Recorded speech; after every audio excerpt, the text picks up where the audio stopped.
So hi Tom. Hi Jelle. I've got some difficult questions for you. Oops. Yes. And let me start with the first one. So I've seen that you have obtained a PhD in law, but still you're doing a lot of research in criminology. Would you consider yourself a legal scholar or a criminologist? Oh, already starting with a difficult question. Actually, Okay. I think more or less, doing both at the same time. And the question is, what is criminology? I think for law it's easier to say, but I think a lot of my work involves still legal issues and studies of legal issues. But there is, let's say, other stuff as well related to criminology. So I started as a legal, so my background is in law. I studied law and criminology and did a PhD in law, in international criminal law. Mm-hmm. So that's where it all started. But my PhD was in law, international criminal law, but soon actually turned to be much more policy related, much not, let's say, black letter law about what's going on, it was about how states actually were dealing with international crime. You're talking about your PhD? That was my PhD at that time, so in the end of the 90s. So since it's international crime, but it's states actually having the power to prosecute. How are they doing that? So what states is actually taking up the prosecution, what state is not doing that? And it turned out to be much more about policy and politics, about criminal justice systems, priorities, than about the law. Okay, it's interesting. Yeah. So, and in the end, if you look at your research trajectory, it seems that policy is still always present somehow. Is that an important connection for you? I think so. From the start, and that was also the background I think I got in the research team that I was grown up in Ghent with Bryce de Ruyver, setting up a research group was actually called at that time criminal policy. So that was more or less the background that I got. Yeah, I think most of the work I do relates somehow to what happens, understanding what happens, and to a large extent the reaction, let's say, to crime or deviant behavior, and choices being made in them, and of course, and maybe we'll talk later on, the role of the person, the individual in that machinery and in that decision making because process. I notify a rather humanistic point of view in your research as well. Vulnerable people. Indeed, I think that this kind of red line in the work I'm doing.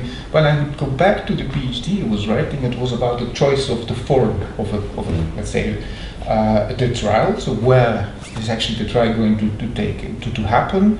At that time, the person involved was a very important point. So it was human rights driven to some extent, because we could see that it matters where some of it was prosecuted, whether it would be in Germany or Belgium and so on. So, and the relation with policy, it was policy driven, because at that time in the 90s, this was a question that, for example, in Europol wasn't on the agenda. Europol was just starting up, and they had the power to talk to each other in different member states, but also to decide where actually to make the crime happen. If there's a drug trafficking going on and they follow drug deliveries, they could choose actually the form of the case. What would they do? Where the penalties were the highest, where they could get all the evidence, and these questions came, and that was actually the start of my PhD. And in the end, so the conclusions were a kind of framework that could be used to make that choice, but also with lots of respect, let's say, human rights perspective of the persons involved, both victims and let's say perpetrators or suspects. Okay, so sounds like you laid the basis for what Eurojust would later on be doing. And indeed, so that I was happy to see that this kind of study, so that was still in the 90s, had impact on policy as well.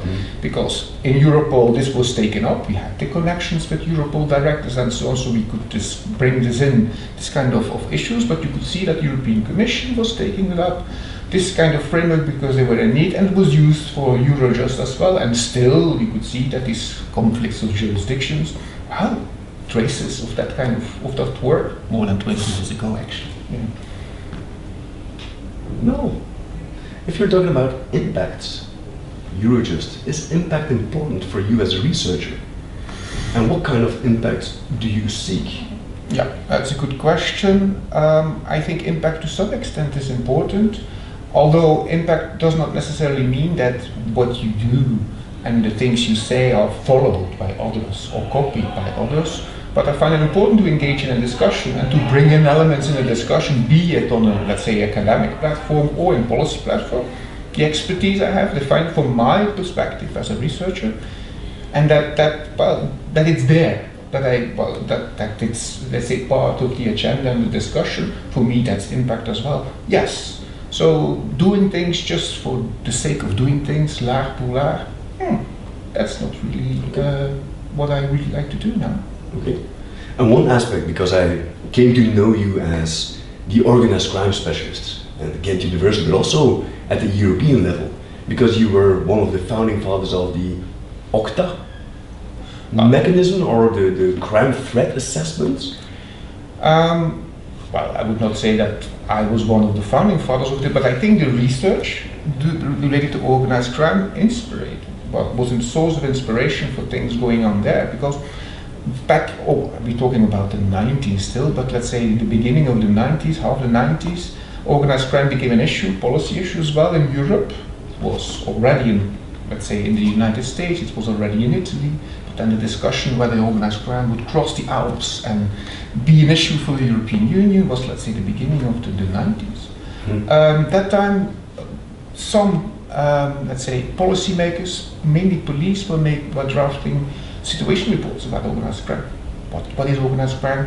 Kind of definition, and what kind of picture do we have, and is this a problem for society? I was very early involved in the drafting of the Belgian report from the Belgian Gendarmerie at that time, and very also participating, I think, in the groups of the government, talking about this, and as, let's say, an outsider, being an academic, I was very disappointed about, although the Belgian reports were considered very good, about what it actually was. And the claims being made, be what organized crime is, but also about pictures being made, and well, the threat, the word was not used that much at that time, but what actually was done, the relationship with policy. And we got the opportunity to get funding for a study to improve the Belgian report, bring in more future-oriented aspects and maybe some risk aspects. And I think that was really nice that we had got the opportunity. We got the opportunity to work with somebody from Australia and bring in, let's say, threat assessment, risk assessment parts in this whole thing, and we designed a kind of model for drafting forward-looking reports about organized crime. Taken up again, we did it also in projects for the European Commission. We also managed, or it was taken up also by policymakers in the Belgium was at that time the presidency of the EU, was formally on the agenda also of the EU, and then we could see that our model, the way we designed it, even the picture was copied into the European document. So it was impact, but there was no source actually, no specific reference. But to some extent, there is no good academic practice, but was policy, and we drafted that, of course. In the end, it was a report for the Belgian minister, and the minister just used it as if it was his report. But you could see traces about this more future-oriented threat assessment related to the organized crime, let's say, threat assessment that back then in the EU was set up. So yes, I feel a bit, let's say, connected with this whole evolution. I think we were the first here in Europe to do that kind of exercise, and also to put it on the table at the European level. You took it even a step further with developing scenarios. Yeah, well, there are two aspects of this, because in this model there were different, so there were the threat assessments, was more, let's say, police business about groups and the dangerousness about groups. I'm not that interested in that. We showed techniques, but that's mainly, let's say, police analysis. But there were other, and also, let's say, the marketing was interesting for us, and I think we could do work on that, but especially we had, let's say, two parts also of the model. One was related to the vulnerability study of the legal environment. I think this is something that could be done outside, let's say, police and other, let's say, government buildings, so let's say environments, and the more forward-looking thing about let's say, the outlook for the future. And so with the group we did some work, let's say, on organized crime outlooks, how to make useful statement about future and policy, and we ended up in doing scenario work I'm really a big fan and believer in scenario work. I've been doing that also for my ESC newsletter, some small scenario work related to that, but I believe this is a very meaningful way to look at future, and since we are scientists, we also as criminologists, there's some expectation that we're able to say something about what, well, I'm not saying natural laws, meaning that we know what's going to come. It's much more complex, but still I think we can engage, or we should engage, with that also policy-wise. Bring in elements and think about how a future might look like. And that you can play along, let's say, with policy changes, so it's not the future, futures plural. Found this a very, let's say, intellectually very interesting exercise to bring it in into criminology, because not so many criminologists do this. True. So we got publications indeed in traditional criminology journals like policing, but also in other, let's say, futures journals. So this was again a nice journey related to organized crime. And the other one was the vulnerability studies. That is still, I think, well, to me, a research line that I'm, well, let's say, I would say proud of. So the whole discussion whether you can look to the legal environment and see how a legal environment, economic activity, economic sectors, could inadvertently create opportunities for crime to happen. So you look actually to the legal activity and sectors. So this was, well, we did some work in developing a method to do that and then applied it to different economic sectors. And this was fun, actually. Let's go back to your ESC newsletter. As president of the ESC, European Society of Criminology, you developed different futures for European criminologists as well. Can you say something about that? What do you see in the future, or the futures? What kind of futures are there possibly out there? Oh, I have to think about how we frame this. It was just an example, because there was just one page of a newsletter, but it was just thinking about not thinking, but let's say teasing a bit let's say the scenario idea. And scenarios work, let's say, with some uncertainties, and I used uncertainties, and that you actually look at both angles of the uncertainties. One was, I think, about what the development of criminology into, let's say, a very specific scientific activity, closed to criminologists only and very specialized, and then with his own journals but specialized. The criminology, the core criminology, on the other hand, criminology and development was a very open discipline where, well, people with lots of backgrounds found their place around discussions related to crime and deviancy. I don't know what, because you see, well, both directions going on. So scenarios say, let's have a world looking at the one side, and if this has happened, then I have to look at the other side as well.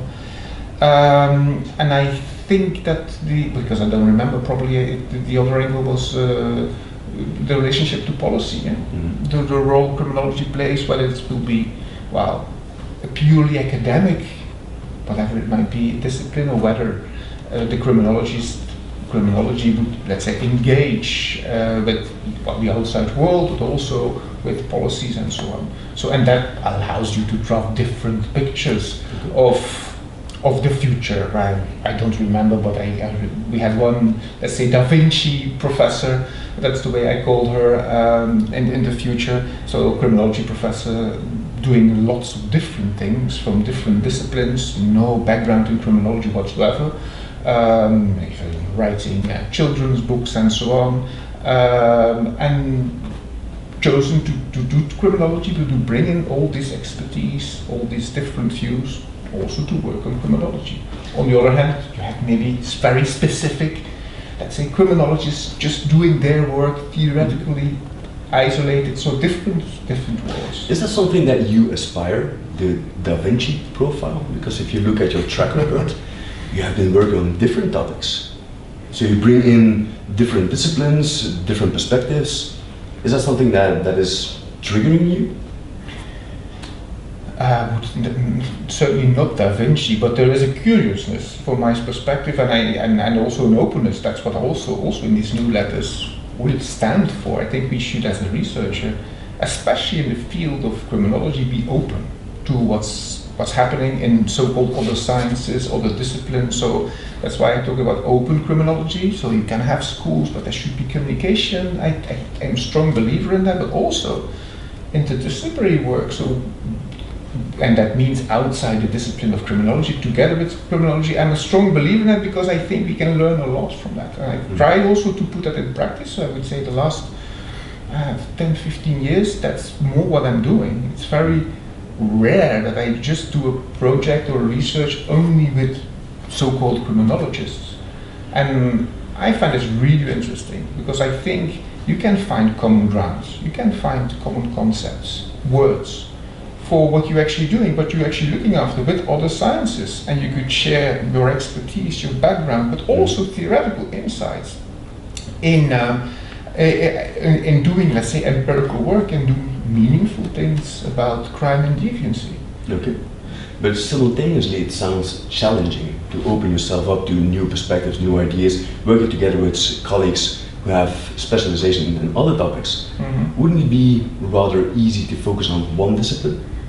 It is, and that makes it difficult if you would ask me the question, what are you actually doing? What do you stand for? What is the trick? If we talked about organized crime so far, that is indeed one track, but there's different tracks and that's difficult. Mm-hmm. And I always, to a certain extent, I'm an outsider.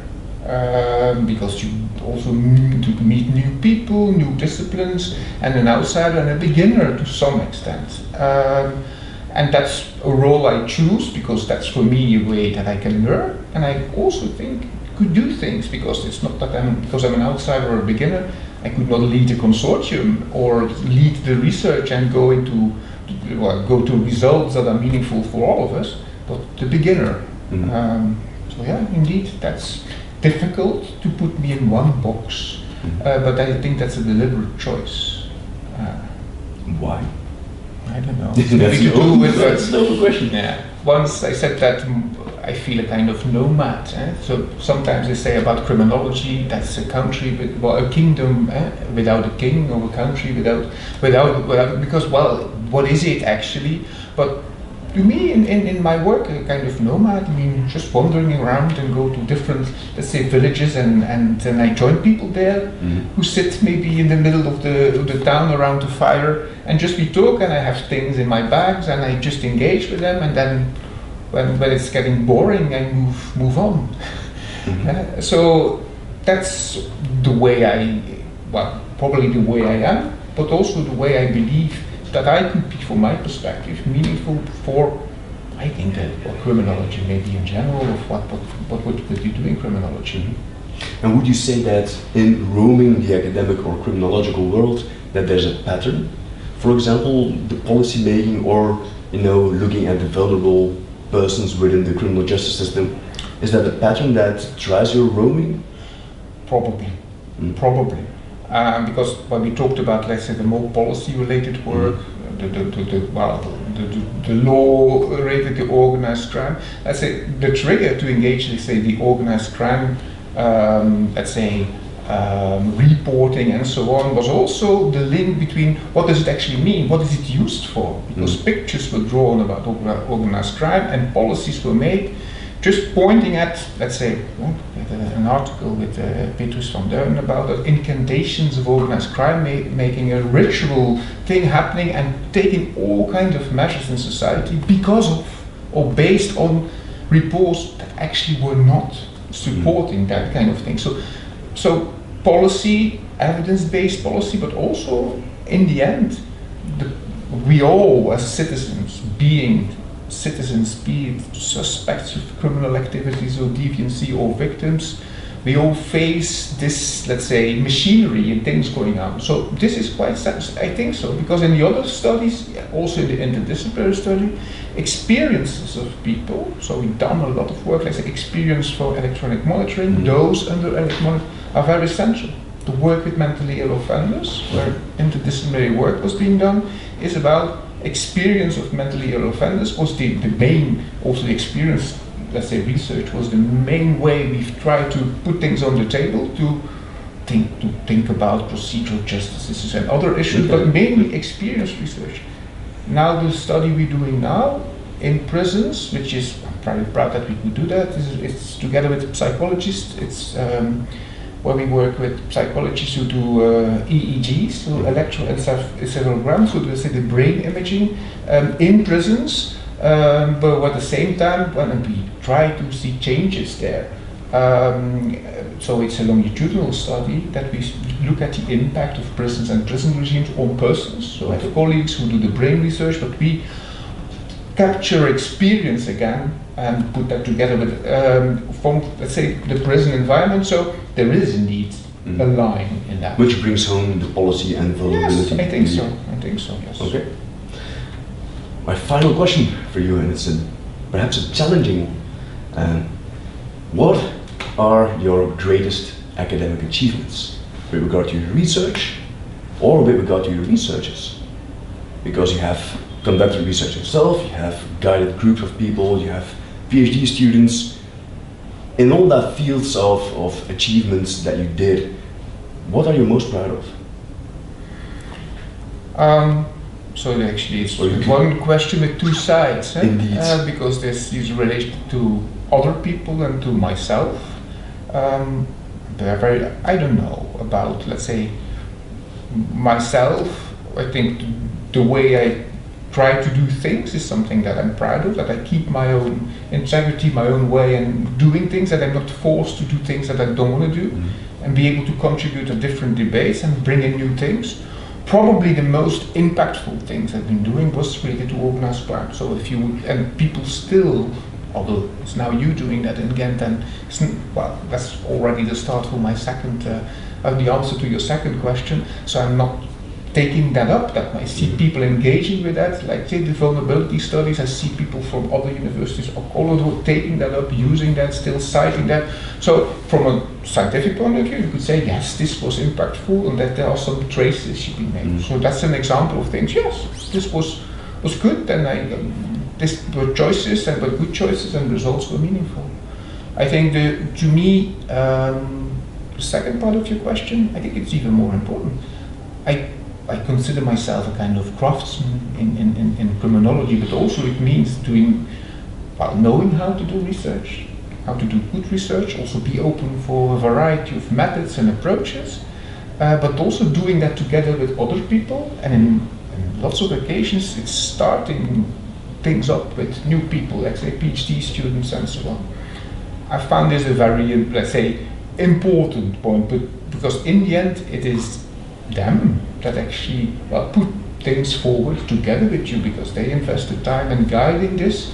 So I'm actually, if you say what I'm proud of, this is that I'm really proud of those that I, like you, that I could engage with and have, make things happen, and they make choices, maybe make other choices, but see them thrive, and become, well, also good craftsmen, for example. So that's for me very rewarding, and that's something that I'm proud of. So if you look back to these dozens already of PhD students, for example, see them doing their own work and then thriving. So yeah, that is much more important, I think, than a publication and all the impact or one specific research. Tom Vander Beken, thank you very much for this interview. My pleasure.